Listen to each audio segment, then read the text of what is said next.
তখন থাকে না কিছু কিছু হেরাই আহি মোর ভাই সামনে দিয়ে তালটা লয়ে যাইবে কাকা দি মোর ভাই যে কষ্ট পাই ছেলে ছোটখান হ্যাঁ হ্যাঁ বলে আপনি টানাটানি করছেন তাল্লাই তাল বলে গেছে শেষি মাসে আড়ি বেরিয়া এখন শোনেন এই কসটির দিয়ে কিন্তু পুতুল বানান যায় ছোটকালে মোরাও বানাইতেন হ্যাঁ আপনারাও বল বানাইতেন আর ওই মগু বাড়তে যাইবেন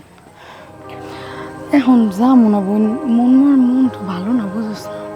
কোথাও যাইতে ইচ্ছা করে না মোর আপনি কইলি খেলে এক কথা শোনেন মায়ের কইছি মুট্টি পিঠে খামো হ্যাঁ আপনার এলাকায় তাল নাই হাতে কি হয়েছে মগ এলাকায় তাল আছে তাল পিঠে খাম হেইয়া গেছে হেইয়া আগের কত আগে চলে গেছে এখন কি আর হেইয়ার মন আছে যাই না আমি লন আমার তো আগেই কইছি লন আফারে লই যাবো মায় বই রইছে আমি অপেক্ষায় আফার আমি লন তোরা তো কস যাওয়ার লাগে বুঝি তো গো মনটা ভালো হয় মোর লিয়ে গেলে কিন্তু মোর তো মন ভালো লাগে না না না বেন কোনো কথা শুনতে চাই না এ ফির যাওয়াই লাগবে মুই মায়ের কইয়েছি আপু তুই একটু ক আরে তুই চুপ থাক আব্বা কইস কি জানো কইছে যদি না আসে গাড়ি আইন এবার দুই বোনে জায়গায় ধরে হেবি রইল লই যাবি হেই ওর মু তোরা যে কি কস জায়গায় লই যাম হয় না যাচ্ছিল জায়গায় লই যাম হেবার কি আমি না যা দেখবো না ও ভাই না শুনি তো নাকি কি হলেন রেজাউল গো বাড়ির মধ্যে বলে ঘোরাঘুরি করো এ মামা আমি তার এই কথা কয় কেডা এই লোকটা কেডা আমি থাই ব্যস্ত আমার বন্ধু বান্ধব লই আমি থাই নানান টেনশন আমার কি সময় আছে আর একবারই আশেপাশে যাই ঘুরঘুর করার এলাকার লোকজন তো আমার দ্বারে বলে এলাকার লোকজনের তো খাইলে কাম কাজ নেই বাইক না তোমার যদি পছন্দ থাকে হেলে আমাকে দ্বারে কও তোমার বাপ মার লাগে কথা হইয়া তোমার একটা বিয়ে শাদী করাই দিই তা মামা হ্যাঁ যদি ওই থাকে ওরম কোনো জায়গা পছন্দ হ্যাঁ তো আমি দাঁড়ে না করতে পারলেও মামির দিয়ে কব না সমস্যা নেই তা মামির দ্বারাই কইও হেলে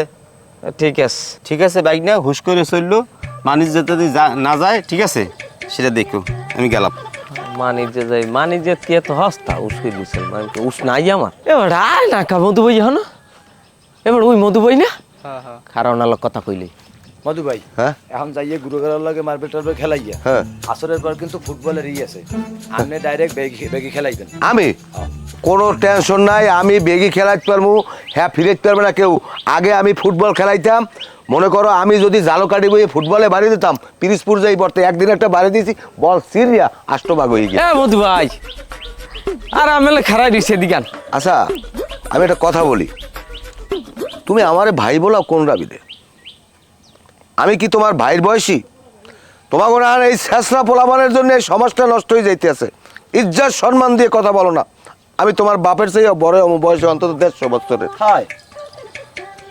আর কি কবা কও না খালু ওই একটা কথা এই এই এই এই এইবার ঠিক আছে লাইনে তুমি আমার খালু ডাকবা কারণ আমি ভাইরা গো